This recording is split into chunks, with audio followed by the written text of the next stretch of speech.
Hello, hello, Foxtrot 4 Hotel, Whisky Novembre, F4 HWN.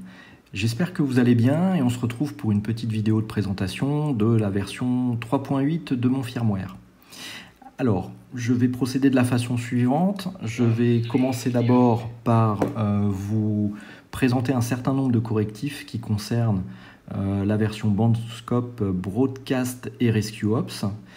Et ensuite, je ferai dans un second temps un focus plus particulièrement sur la version Rescue Ops qui a pas mal évolué suite au retour que m'ont fait des professionnels du métier, notamment professionnels italiens et anglais. Alors, au chapitre des petites évolutions, d'abord j'ai corrigé un bug qui apparaissait dans le menu sysinf.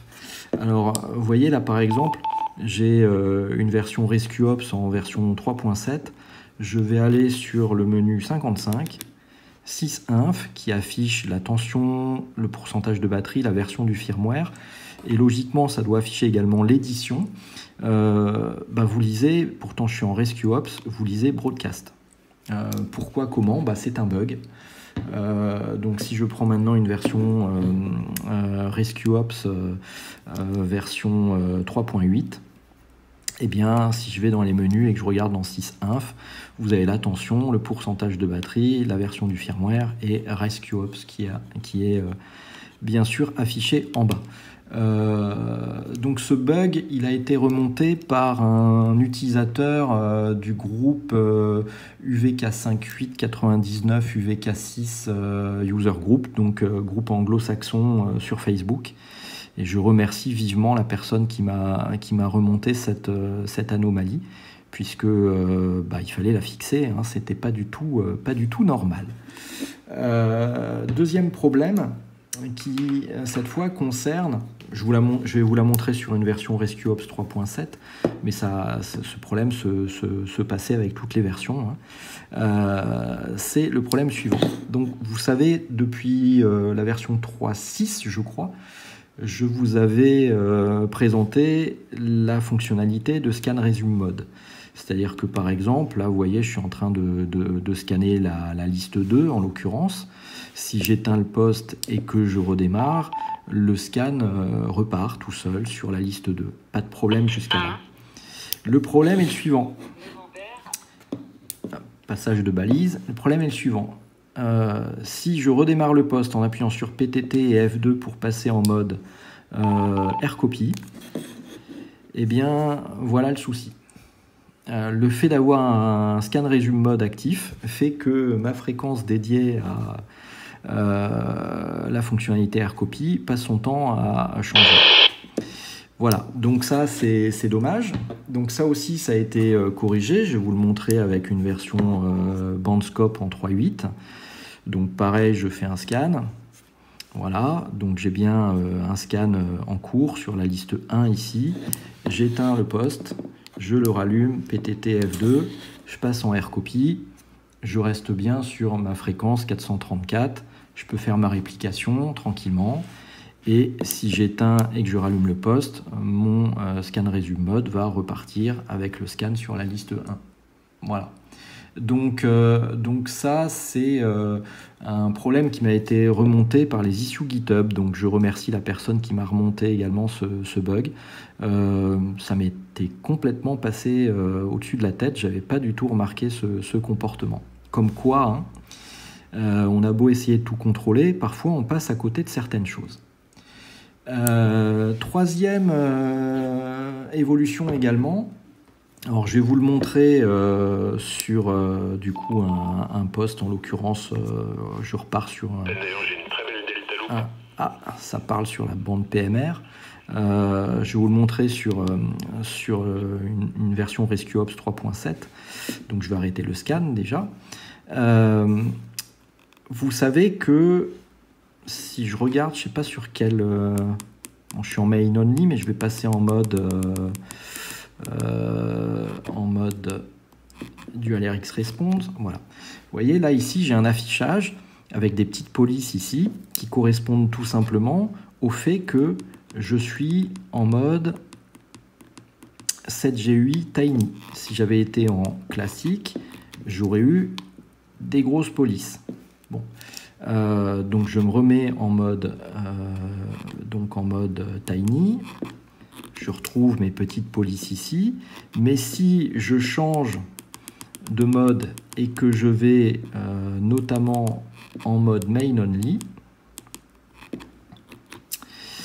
forcément en mode main only, les informations secondaires, donc type de modulation, puissance, état du squelch, etc., sont forcément sur des grosses polices.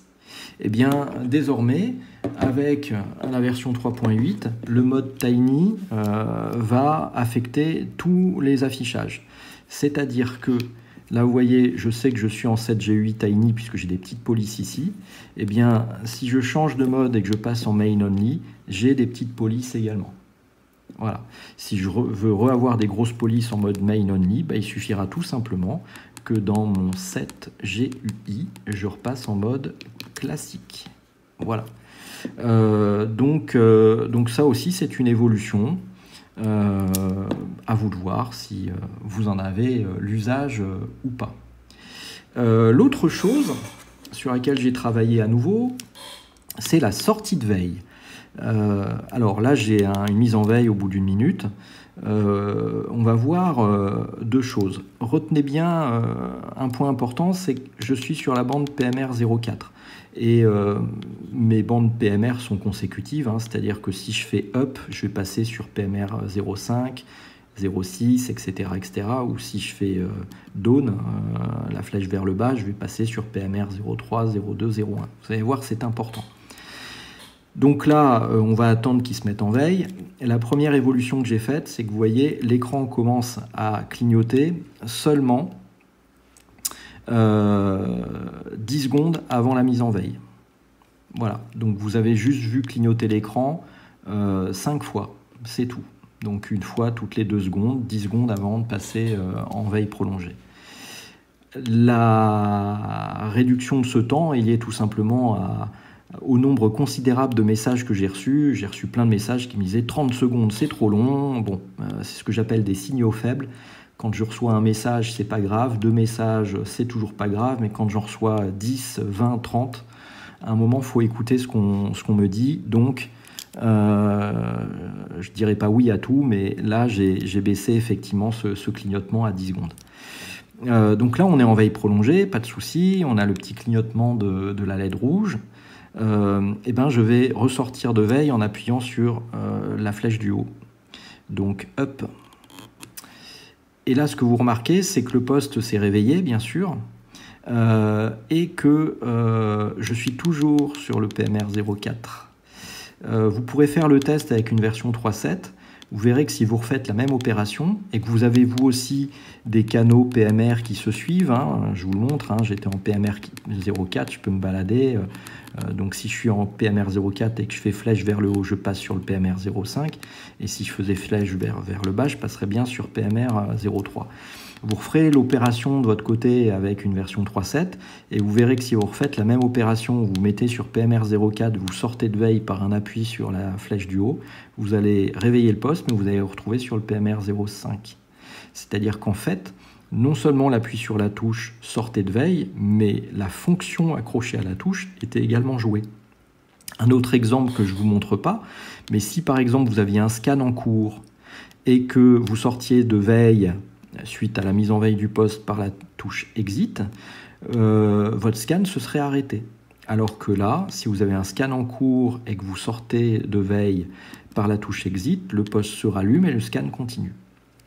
Donc ça, c'est une évolution également apportée sur cette version.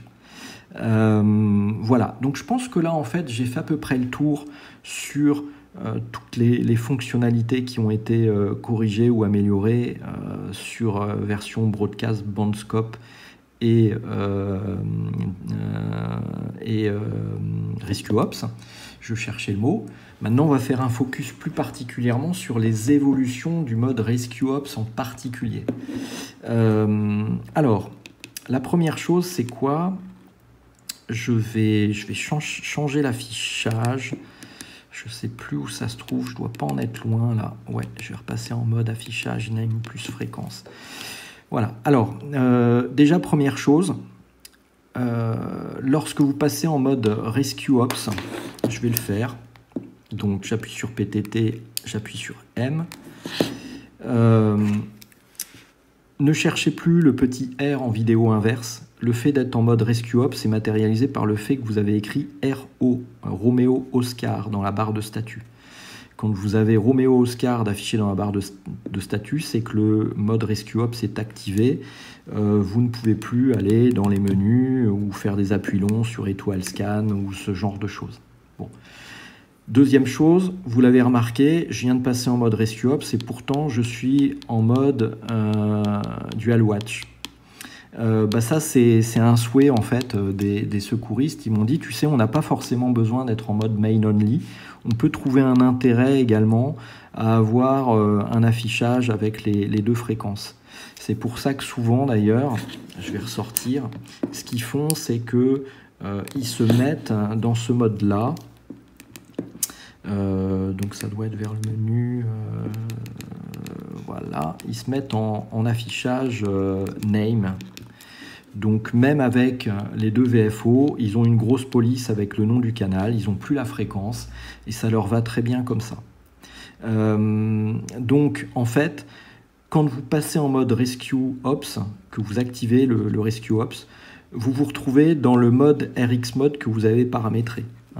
Donc là, par exemple, si je vais, donc ça doit être, voilà le menu 56, là je suis en Dual RX Response. Si je voulais retrouver le mode, par exemple, Main Only, en passant en mode Rescue Ops, je choisis dans RX Mode Main Only, j'éteins le poste, je le rallume, et là pour le coup, quand je redémarre, je suis bien en mode Main Only. Donc ça sera vraiment à l'opérateur radio de décider dans quel mode il préfère proposer l'affichage quand le Rescue Ops est activé. Qu'est-ce que je voulais dire d'autre? Si en mode Rescue Ops, vous avez quand même une information qui n'a plus d'utilité, qui a été supprimée. C'est l'information que vous voyez ici d'habitude, c'est-à-dire la liste de scans à laquelle appartient le canal mémoire. Là, je suis en Rescue Ops, cette information n'est plus visible. Si par contre, j'arrête le poste et que je désactive le Rescue Ops et que je regarde, là, vous retrouvez bien sûr cette information ici, le petit 1 qui me dit que je suis en liste 1. Mais ça, c'est normal, je ne suis plus en mode Rescue Ops actif, je suis en mode standard Main Only de base. Mais ça permet du coup de supprimer une information qui peut attirer l'œil et qui ne sert pas quand on est en mode Rescue Ops. L'autre chose qui a été effectuée, c'est dans la version Rescue Ops, vous avez deux nouvelles actions également qui font leur apparition. Alors je vais vous le montrer, je vais me mettre sur la bande PMR5 par exemple. Je suis respectueux des usages, ma bande PMR05 est paramétrée à 500 mW en puissance d'émission. Jusqu'à là, pas de souci. Eh bien, vous avez la possibilité de rajouter une nouvelle action de menu que j'ai appliquée au bouton F1. Et cette action s'appelle Power High. Ça fait quoi? En un appui, vous passez de 500 mW à 1 W. Et si vous réappuyez, vous retombez à 500 mW. L'idée, c'est quoi? Les secouristes ont souvent des postes qui sont paramétrés, de ce que j'ai compris et qu'ils m'ont expliqué, à 1 watt en puissance. Ça leur suffit quand ils arrivent sur une zone sur laquelle ils sont amenés à intervenir. Maintenant, si cette zone est un peu étendue ou très encombrée, ils veulent pouvoir rapidement passer de 1 watt à 5 watts. Donc, ils auront un raccourci sur le côté, Power High, hop, on passe à 5 watts, on revient là en l'occurrence à 500 mW, parce que ma bande PMR05 est à 500 mW. Autre action également que j'ai ajoutée, c'est une action qui s'appelle Remove Offset, toujours essentiellement présente dans la version Rescue Ops. L'idée c'est quoi? Alors je vais vous le montrer en réaffichant les fréquences quand même, parce que ça sera plus parlant. Donc voilà. Là vous voyez, je suis sur une fréquence d'un relais UHF qui se trouve sur Paris, qui est le F1ZUS, ce qu'on appelle également le relais des lilas. Donc vous voyez en écoute 430-100, et si je passe en émission, voilà, vous voyez 439-500. Donc il y a tout simplement une logique de relais avec un offset positif de 9,4 MHz. C'est très classique dans le monde radio amateur. Les secouristes utilisent parfois également des relais dédiés à ça, les ADRASEC également d'ailleurs en France. Et ce qu'ils m'ont demandé, c'est de pouvoir ponctuellement désactiver cet offset. Encore une fois, j'écoute sur 430-100, je passe en émission, j'émets sur 439-500. Vous avez maintenant une action que là j'ai affectée donc au bouton F2 qui s'appelle donc Remove Offset. Si je l'applique, il se passe ça. Vous avez un D qui s'affiche ici parce que maintenant je suis en direct, et si je passe en émission, je reste sur 430-100. Voilà. Si je désactive, je revois un plus puisque j'avais un offset positif de 9,4, et là si je pompe, je passe sur 439-500 avec mon offset de 9,4 MHz. Voilà, donc Power High et Remove Offset sont deux nouvelles actions qui sont donc programmables en F1 court ou long, F2 court ou long, ou M long, bien évidemment.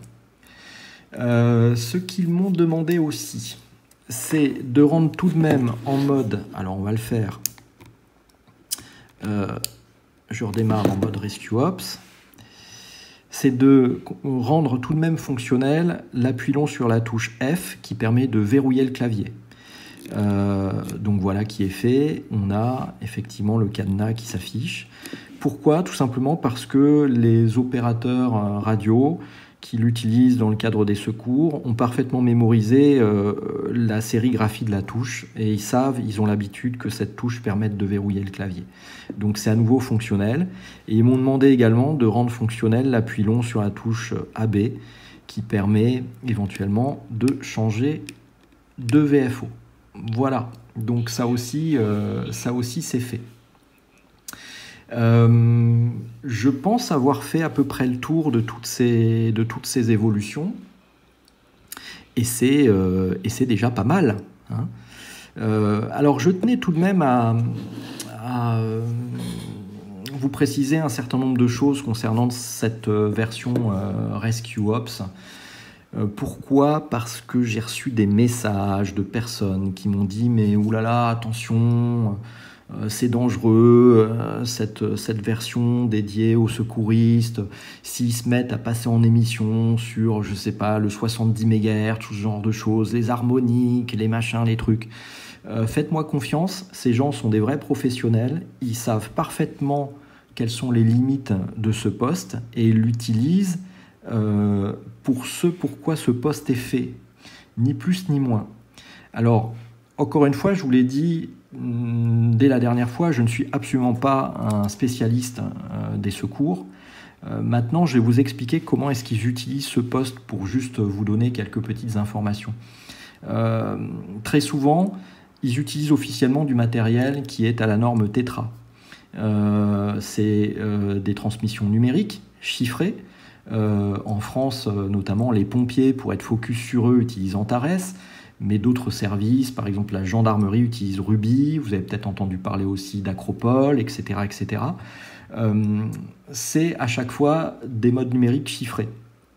Et c'est comme ça dans d'autres pays. Si vous allez regarder en Angleterre, si vous allez regarder en Italie, ils ont aussi souvent ce genre d'équipement.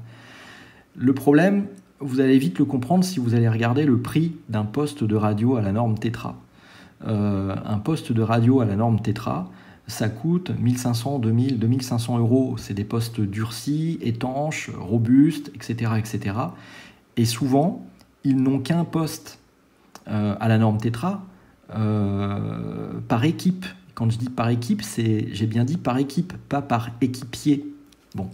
Donc, souvent, ce qu'ils font maintenant, c'est qu'ils ont un poste Tetra pour pouvoir échanger de façon officielle avec les régulateurs, entre services dédiés au secourisme, etc., etc.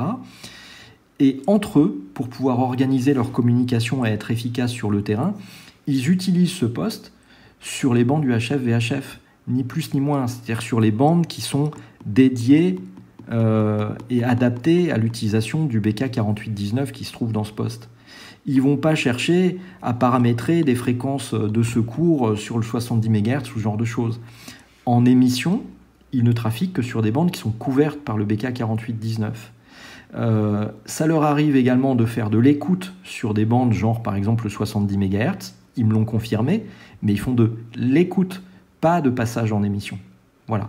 Donc je tenais quand même à préciser un petit peu les choses parce que bon, j'ai vu un certain nombre de personnes qui visiblement n'avaient pas trop compris l'utilisation qui était faite de ce poste. Je vous rappelle que du coup, avec un poste à 15 €, entre 15 et 20 €, chaque équipier peut en posséder un et sur une intervention, ils peuvent du coup s'organiser, communiquer entre eux très rapidement grâce à cette version dédiée à leur usage.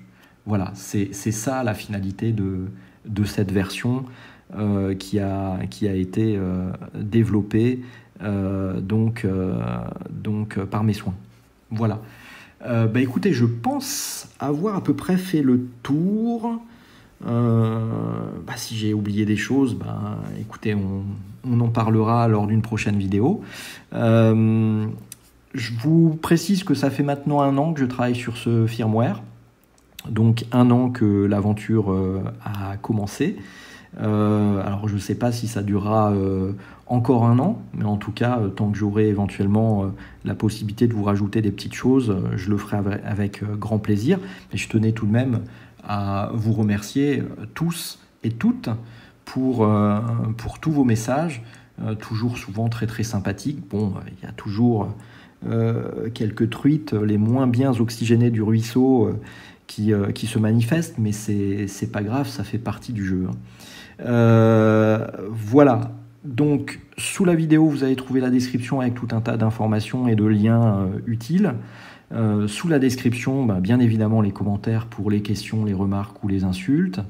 D'ici là, écoutez, amusez-vous bien, j'espère que cette version vous plaira. Prenez soin de vous, prenez soin de vos proches, faites des trucs. Et puis, on se retrouve à l'occasion d'une prochaine vidéo si j'ai des choses intéressantes à vous dire. D'ici là, écoutez, à très bientôt. 73 à tous, 4HWN en QRT. Ciao, bye bye.